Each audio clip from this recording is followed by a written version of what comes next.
Hey there YouTube viewers, I am Digital Szechuan bringing you another Kickstart Monday. What is Kickstart Mondays? It's a show dedicated to showcase some awesome Kickstarter campaigns happening around the world that I personally found interest in, maybe you will too. I will let you know that I'm a big supporter of mostly comics and games on Kickstarter, there's also a bunch of other things, but just expect to see a little bit more of those things throughout each Kickstart Monday video. If you want to learn more about any of the campaigns I showcase today, I'll have a link to each of their Kickstarter pages down in the description below. Give a quick shout out to me on their page if you'd like, definitely help me out. Also share their campaign page if you like what you see, definitely help them out as well. And without further ado, let's get the show on the road. First up we have Midwinter, which is a blend of fantasy and sci-fi elements as they put it. It is an urban fantasy. It blends magic with the latest technology in an urban society. The art style is very influenced by different kinds of manga, which I also do read a lot of.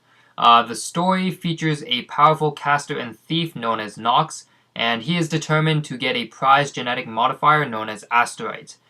He isn't the only one after it though, so he finds himself protecting the very place he sought to steal from, and he lands himself a job as a commander of core security. You can take a quick peek at the sample of the comic on the Kickstarter page. After I read it, I was instantly hooked on the art style and the story seemed really interesting. There's some pretty usual comic fair awards. You can get copies of the comic, posters, artwork, pins, posters, stuff like that. There are some awesome ones though. You can get a personalized recording from the voice of Nox himself, which I'm not gonna lie, his voice is pretty damn nice. Much better than mine anyways. And you can also get drawn into the comic as well as either a Gemini Hospital employee, or if you want to pledge a bit more, you can get cast as a villain caster or a mutant. So definitely check them out. They've got less than a week left to go on their campaign. They've already met their goal, so you don't have to worry about it not doing that. And but it looks great, so definitely check them out. From one of the lead producers of Diablo 3 and World of Warcraft at Blizzard, and the lead programmer at Insomniac Games, the guys that brought you the Ratchet & Clank series and Resistance, and one of the lead artists for the smash hit Rogue Legacy, which I really enjoyed. They bring you a new epic game called Duelist. It is a tactical turn-based strategy game with ranked competitive play, and it plays similarly to some classic games that we know and love, like the Final Fantasy Tactics games, Fire Emblem, and the Disgaea series. The art style is simply gorgeous with bright colors, this nice pixel art style, slick look. Personally, it reminds me of another Kickstarter game, Hyper Light Drifter, which I think is just because of the the blue and pink color shades and stuff going on. But it looks great. I think it looks downright beautiful. You're gonna love the art style for it.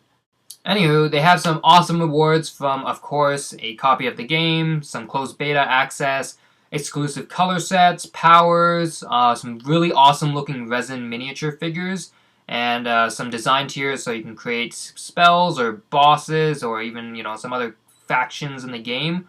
Check out some of these gifts of the art style and gameplay. It just looks downright amazing. So check out their page, help them out, pledge towards Duelist over on Kickstarter. If you enjoy badass comics, then I think you'll really enjoy 94. 94 is focused on the tales of Ragetality and Slam, a couple of mercenaries for hire. They're sent back in time in hopes to fix the future. Ragetality's concept art actually reminds me quite a bit of another mercenary, my favorite, Deadpool, which instantly drew me towards this comic. The comic looks insanely metal. So metal, in fact, that some of the rewards actually include all metal trading cards and some metal art prints. But for serials, it looks really great.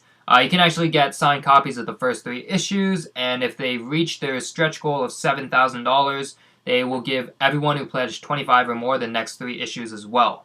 A little bit of sad news though, the letterer for the project, Mike Ramirez, passed away a couple of weeks ago, and one of the pledge tiers has an exclusive memorial print, which funds will go towards his family to help through their time of need.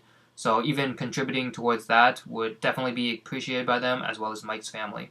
Back to some exciting news though, they've just passed their newest stretch goal, which will add more content to issue number 1. They've also had their last stretch goal met, which gave you more metal trading cards if you pledge at a certain level. And as well as most Kickstarters, or actually all Kickstarters, there are some awesome rewards for backing, ranging from, like I said, issues of the comic book, metal trading cards, commission pieces, original artwork, and you can even get yourself in the comic book getting pwned by, I think, Ragetality, which that sounds super cool. Next up, we have Earthlock Festival of Magic. It's a magical looking turn-based RPG set in a sort of magical steampunk style world. The bright colors and the art style just look amazing, and the fact that it's being developed not only for PC, which most Kickstarter games tend to start off with, but it's being planned to be released on the Wii U, Xbox One, and PS4 as well.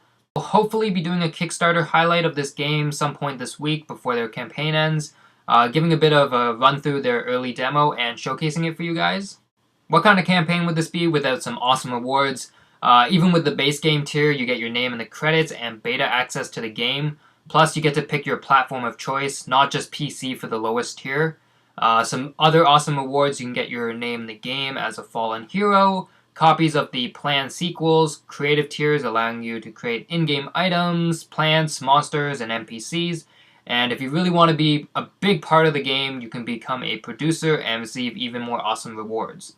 Check out Earthlock. It's got a little bit more than a week left to go on their campaign. Also, keep an eye out on my channel for a look at some of the gameplay from the demo as well. Just a quick update on Enemy of Man, which you may have seen in my last Kickstart Monday video.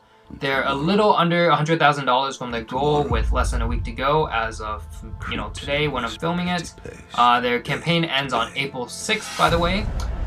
So they introduced some really epic rewards just a couple of days ago. You can get a sword designed for Enemy of Man, as well as a full suit of armor designed for the film as well. And with the suit of armor pledge, you can even visit the set to see designer Terry English's armor in action. You can take some pictures with the cast if you wish as well. They are a little bit pricey, but if you have the cash, it's going to be a one-of-a-kind reward. It's one of the most radical rewards I've ever seen on Kickstarter, and if anybody backed Kingdom Come Deliverance, you know that their sword tiers sold out really quickly. They had to add a bunch more, but who doesn't want, a sword? That's super awesome, so jump on this when you can, if you can. Thank you for watching this video. If you want more info on any of these Kickstarters, check out the description down below. I've got links to all of them down there. If you want to keep up to date on all upcoming Kickstart Mondays, click that subscribe button, boom, down below. Check out my Facebook page at Digital Szechuan. I've also got a link to that down below. Thanks again. Have an awesome day. Peace.